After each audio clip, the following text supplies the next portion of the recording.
On March 24, 1998, Amy Lynn Bradley vanished without a trace while on a family vacation aboard the Royal Caribbean cruise ship Rhapsody of the Seas.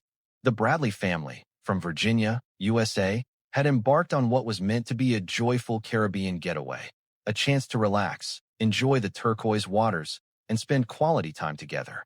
However, within less than 48 hours of boarding, the holiday turned into every family's worst nightmare. Amy, a vibrant 23-year-old known for her independence, athleticism, and strong personality, disappeared in circumstances that remain one of the greatest maritime mysteries in modern history. Her case is especially haunting because multiple alleged sightings of Amy surfaced over the years, suggesting she may have been abducted and possibly forced into human trafficking. Unlike many disappearances at sea where evidence sinks with the ocean, Amy's story has layers of chilling clues, conflicting accounts, and disturbing possibilities.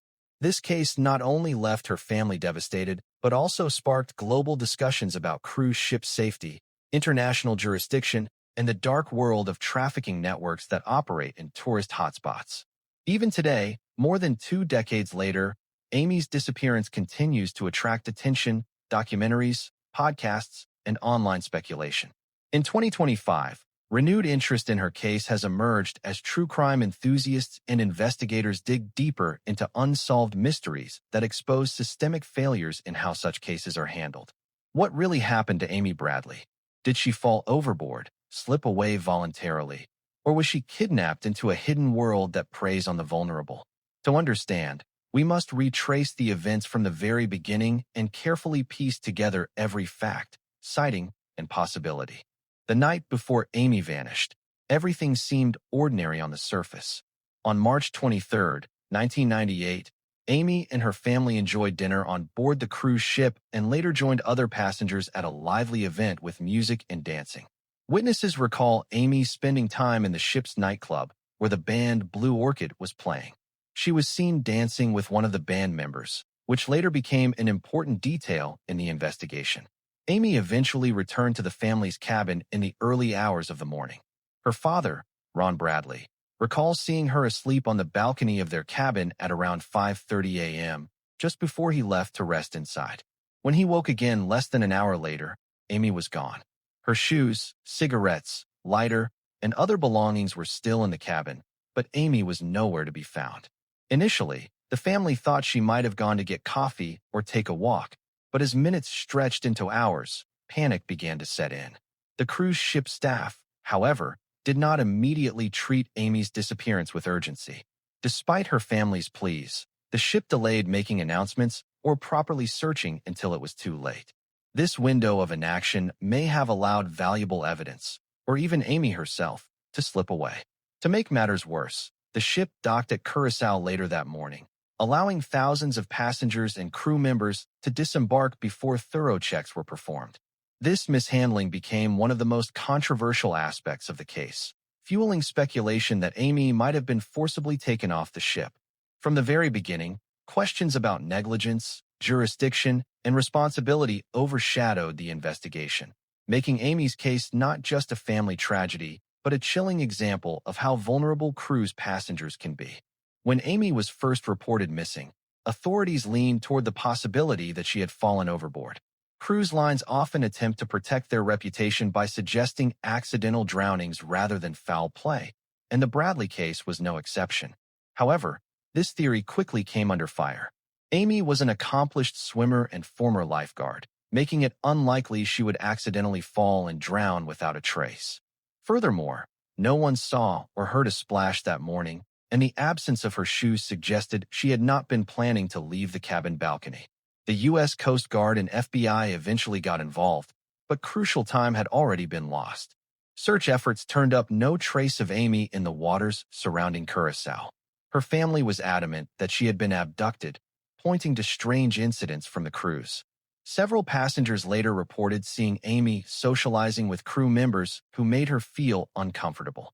In one disturbing encounter, a member of the ship's waitstaff reportedly told Amy's brother, Brad, "I hope your sister doesn't disappear tonight," a remark that would become chilling in hindsight.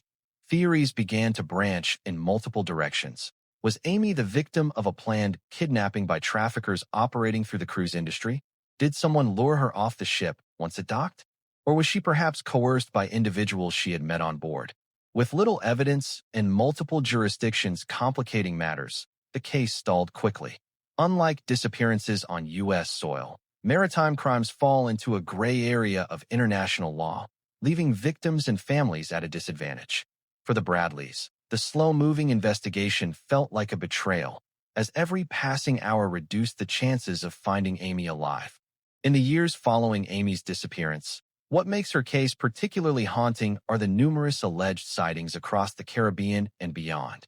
In 1999, just a year after she went missing, a Canadian tourist in Curaçao claimed to have seen Amy walking with two men, describing her appearance in detail, including her tattoos of a Tasmanian devil and a gecko, which few people could have known about unless they had seen her in person.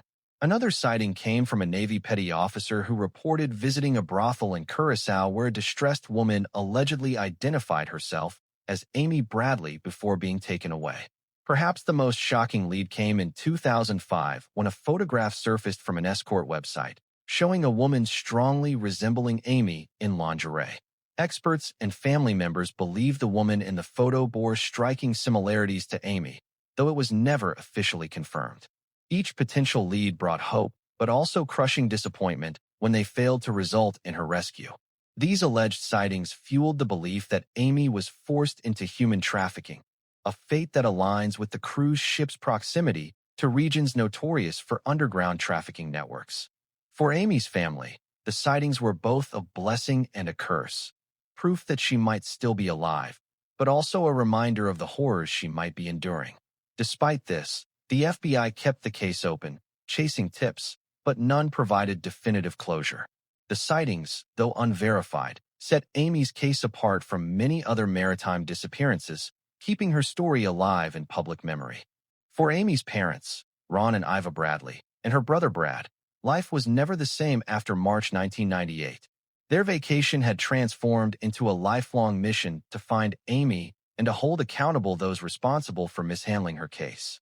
The Bradleys made countless media appearances, including on America's Most Wanted and The Montel Williams Show, to raise awareness. They also worked tirelessly with private investigators, spending enormous amounts of money in the process. Their persistence not only kept Amy's name in the spotlight, but also highlighted the broader issue of safety aboard cruise ships. Amy's case became one of the driving forces behind advocacy groups pushing for better safety regulations and legal accountability in the cruise industry. Stories of other missing passengers, mysterious deaths, and unreported crimes aboard ships began to surface, painting a disturbing picture of what happens behind the glamorous image of ocean cruises. The lack of strict oversight and clear jurisdiction made cruise ships an environment where crimes could be easily concealed or mishandled. For the Bradleys, every interview, every public appearance was both an act of hope and a cry for justice. They refused to let Amy's story fade into obscurity. Yet, behind their public fight, they lived with unbearable grief, imagining what their daughter and sister might be enduring if she were still alive. Their courage and persistence turned Amy's case into a symbol of both personal tragedy and systemic failure, urging the world not to look away. Now, in 2025, Amy Bradley's disappearance remains one of the most infamous unsolved cases in true crime history. Despite advancements in technology, surveillance, and international cooperation, the answers about what happened to Amy have never been fully uncovered. Her case continues to be revisited in documentaries, podcasts, and investigative series that keep her name alive for new generations. Theories range from abduction into human trafficking to potential voluntary disappearance, though the overwhelming evidence points toward foul play. The photograph from 2005, the numerous eyewitness reports, and the suspicious behaviors of some individuals on the ship all contribute to the narrative that Amy was likely taken against her will. For many, Amy's case is not just about one young woman, but about the systemic failures that allow such tragedies to remain unresolved. It has become a cautionary tale about the vulnerabilities of cruise passengers, the limits of maritime law, and the shadowy networks that thrive in tourist destinations. For her family, even after more than 2 decades, hope remains fragile but alive. They continue to believe that Amy could still be out there, waiting to be found. In 2025, as true crime communities grow larger and digital awareness spreads, cases like Amy's find new energy and new investigators determined to piece together the truth. Whether closure will ever come is uncertain, but one thing remains undeniable. Amy Bradley's disappearance is not forgotten. It lingers in the minds of those who hear her story, serving as a stark reminder of how quickly a life can be stolen and how long families can be left searching for answers.